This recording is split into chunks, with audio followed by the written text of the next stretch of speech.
Quando eu fiz o meu devocional de hoje, eu me relembrei de vários momentos da minha vida em que eu me senti exatamente como o rei Davi, sendo perseguido injustamente.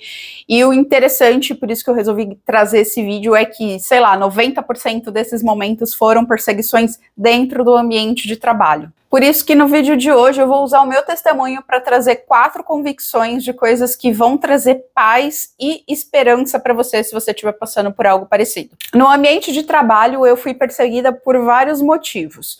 Primeiro, porque às vezes eu trabalhei em lugar ruim mesmo, um lugar tóxico. Independente de quem você era ou quem você não era, você ia fazer parte da panela onde eles iam cozinhar você. Segundo, porque em características de valores meus, de coisas que minha mãe ensinou, que a minha família me ensinou, eu era muito certinha, no sentido de não aceitar algumas coisas que eu via acontecendo errado. Por exemplo, eu trabalhei num lugar que vendia coisas de licitação, né, licitação para o governo e tudo mais.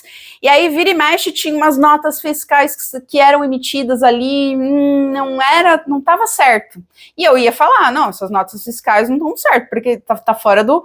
Ah, não, deixa isso aí. E aquilo me deixava doida e eu reclamava, adivinha, eu era perseguida. Uma outra coisa que veio da infância, que veio de berço, não é nem o fato de eu ser cristã, é que eu sempre busquei fazer mais do que era pedido. Então, eu olhava para uma situação, para uma tarefa, para um projeto, qualquer coisa, e eu falava, ó, tá aqui, terminei, o que mais que eu posso fazer? Eu sempre busquei ajudar outros departamentos, outras áreas, outros projetos, enfim, eu sempre tive essa postura proativa, o que, graças a Deus, me abençoou bastante, me trouxe bastante reconhecimento, bastante promoção, mas também me trouxe bastante perseguição. Eu era alvo de fofoca, olha lá, de inveja, olha lá, puxa-saco, lá vai a puxa-saco, correr atrás de trabalho. E isso me fazia muito mal, embora eu soubesse que eu estava fazendo a coisa certa, isso me fazia muito mal e fazia com que aquele lugar que eu trabalhasse, eu me sentisse sobrecarregada, pesada, oprimida mesmo, sabe? E o versículo que eu fiz o meu devocional de hoje está em Salmo 7, do 9 ao 10, que diz: que cesse a maldade dos ímpios, fortalece o justo, pois sondas a mente e o coração, ó Deus justo. Deus é o meu escudo, ele salva os retos de coração. E quando eu fiz o método ideal desse versículo de hoje, eu fui diretamente para as memórias daquela época das minhas perseguições no trabalho, e é usando exatamente esse versículo que eu quero trazer essas 4 convicções para trazer paz e esperança para a sua vida. A primeira coisa está aqui, ó Deus justo, Deus é justo, isso é um fato. E se nós estamos agarrados nele como os ramos, né? Nós somos os ramos da videira. Se nós estamos agarrados a essa videira, adivinha quais frutos a gente pode produzir? Por que eu estou trazendo esse ponto? Porque aqui, no 9 e no 10, ele repete a mesma coisa, a importância de fortalece o justo, quem está passando por perseguição. E no 10 ele diz: salva os retos de coração. Então, a primeira coisa que eu preciso trazer aqui, que eu refleti ali no meu devocional, usando o método ideal, foi: Deus é justo, e se nós estamos ligados nele, nós podemos descansar. Então, descansa porque Deus sonda os corações, é Deus que sonda os corações. Esse entra o segundo ponto que eu quero trazer. Deus não sonda só os nossos corações, Deus também sonda os corações dos ímpios. Quem são os ímpios? As pessoas que nos perseguem, principalmente quando a gente está fazendo a coisa certa, quando a gente está andando de coração reto. Jesus disse, né, no mundo tereis aflições, mas tem de bom ânimo baseado nessa crença, acreditando que Deus sonda os corações. E ele vai sondar os corações dos ímpios. Você não precisa se preocupar que Deus não está vendo o que está acontecendo com a tua vida, porque Deus sonda os corações, inclusive os dos ímpios, para saber quais são as coisas ruins, as coisas perversas que eles estão fazendo contra a tua vida. O terceiro ponto está aqui no comecinho do 10, que está assim: Deus é meu escudo. Numa outra tradução, ele diz assim: o meu escudo está nas mãos de Deus. O que isso significa? Que Deus é a nossa segurança, que a gente pode correr para Ele, porque é Ele quem vai proteger a gente. Muitas vezes, quando a gente está numa perseguição, é normal, é muito normal, e nós vamos fazer isso muitas vezes, de ir lá e tentar corrigir.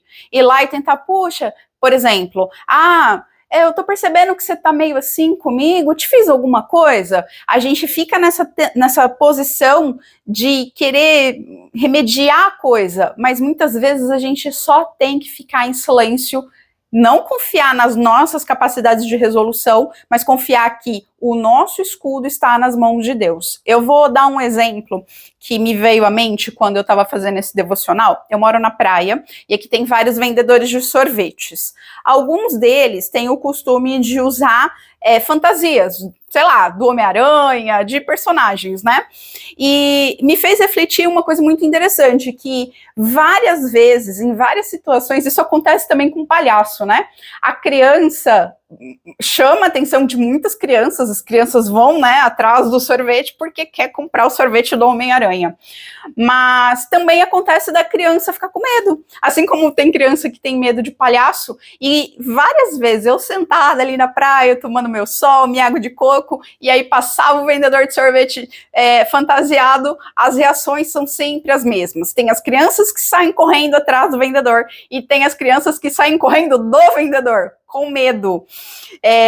A reação das crianças é diferente, e pode ter certeza, as crianças que saem correndo do vendedor mascarado, do palhaço, com medo, elas saem correndo para onde? Elas saem correndo direto para a barra da calça do pai, para os pés do pai ali, agarrar a canela do pai, da mãe, pedir colo. É a primeira reação que as crianças têm. E é exatamente essa mesma reação que Deus quer que nós tenhamos quando nós estamos em perseguição.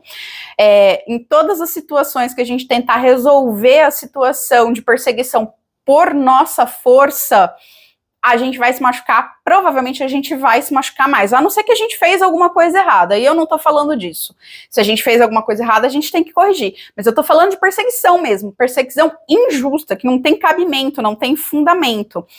Faz igual as crianças, corre para a orla das vestes de Jesus. Jesus está prontinho ali para te abraçar, pegar você no colo e falar, não, com meu filho você não mexe não, né? Muitas vezes a criança tem medo do bichinho, né, do personagem, enfim. E a gente, como adulto, a gente sabe que não faz sentido. A gente sabe que o Homem-Aranha lá, o palhaço, não vai fazer nenhum mal ali para a criança, mas na cabeça da criança, ela tem medo e ponto. Na nossa cabeça, a gente também se sente assim, vulnerável. Por mais que a gente saiba que é uma perseguição injusta, a gente tem medo, a gente sofre, a gente não fica bem.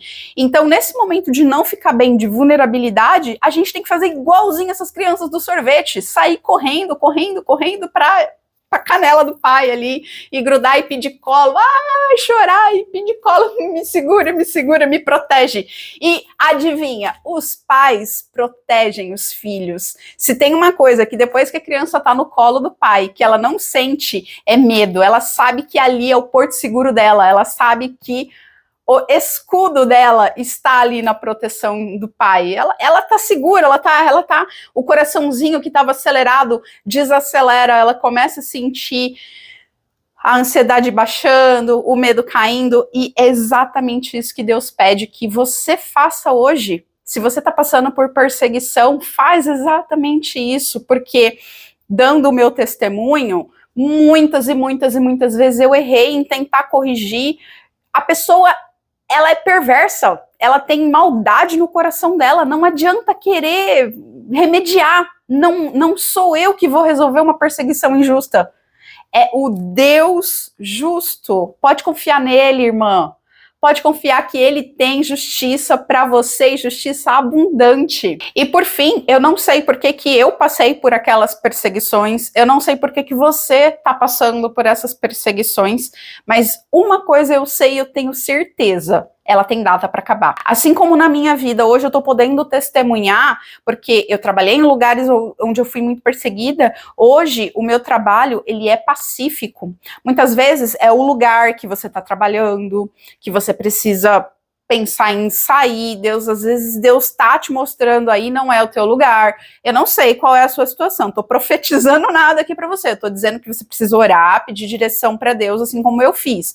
Eu orei, pedi direção para Deus. Houve lugares em que as pessoas, nossa, teve um lugar Esse testemunho é maravilhoso. Teve um lugar que entrou um coordenador e ele era o meu perseguidor mor. Meu Deus do céu. Ele não ficou 1 ano na empresa, sei lá, 6 meses, eu não sei. Foi pouco tempo. E ele foi mandado embora. Então, às vezes, Deus vai mandar alguém embora, porque é para você ficar lá. Às vezes Deus vai te mandar embora, porque não é para você ficar lá. Às vezes, não sei, precisa orar para entender qual é a direção de Deus. E é só no colo do Pai que você vai ter essa resposta. Vai pro colo do Pai, porque lá você vai encontrar essa resposta e você vai poder dar esse testemunho, assim como eu tô dando. Deus me livrou de todos os meus inimigos e hoje eu tenho paz no meu trabalho, eu acordo todos os dias para trabalhar e dou glória a Deus e sou feliz. Claro que eu tenho desafios, claro que eu ainda tenho perseguições, né? Eu não diria que são perseguições, não posso usar essa palavra. É claro que eu tenho desafios, não é tudo cor-de-rosa todo dia. Tem dia que vem um cliente e faz uma coisa que a gente fica bravo, tem dia que vem um funcionário e faz uma coisa que a gente fica bravo. Enfim, faz parte, mas nossa, não chega nem perto do que eu passei na minha vida profissional. E ele não fez isso só comigo, não, ele vai fazer com você também, porque o mesmo Deus que eu sirvo é o mesmo Deus que você serve. E assim como hoje, glória a Deus, eu posso gravar esse vídeo para dar o meu testemunho e de repente edificar a sua vida, assim como o rei Davi ali no Salmo 34:4, ele disse o seguinte: busquei o Senhor e ele me acolheu, livrou-me de todos os meus temores. Você também vai fazer essa oração muito em breve. Eu creio nisso e eu quero que você também tome posse disso. E talvez agora o que você precise fazer é só fazer como aquela criança, sair correndo, pedir colo para Deus, porque é lá que está a sua segurança, é lá que está o seu escudo. Deus é fiel e justo, e Ele com certeza vai te livrar dessa situação, em nome de Jesus. É por isso que eu oro pela tua vida nessa hora. E se você gostou desse vídeo, quer continuar acompanhando os meus devocionais, se inscreve aqui no canal, deixa um like, de repente o seu like vai ajudar essa palavra a chegar para outra pessoa que também tem vontade e está precisando dessa palavra, dessa mensagem. E para eu saber que você chegou até o final, deixa um comentário assim, ó: Deus é meu escudo. Toma posse dessa palavra hoje. Não se esquece, Jesus te ama e não é pouco. Eu vejo você no próximo vídeo. Tchau, tchau.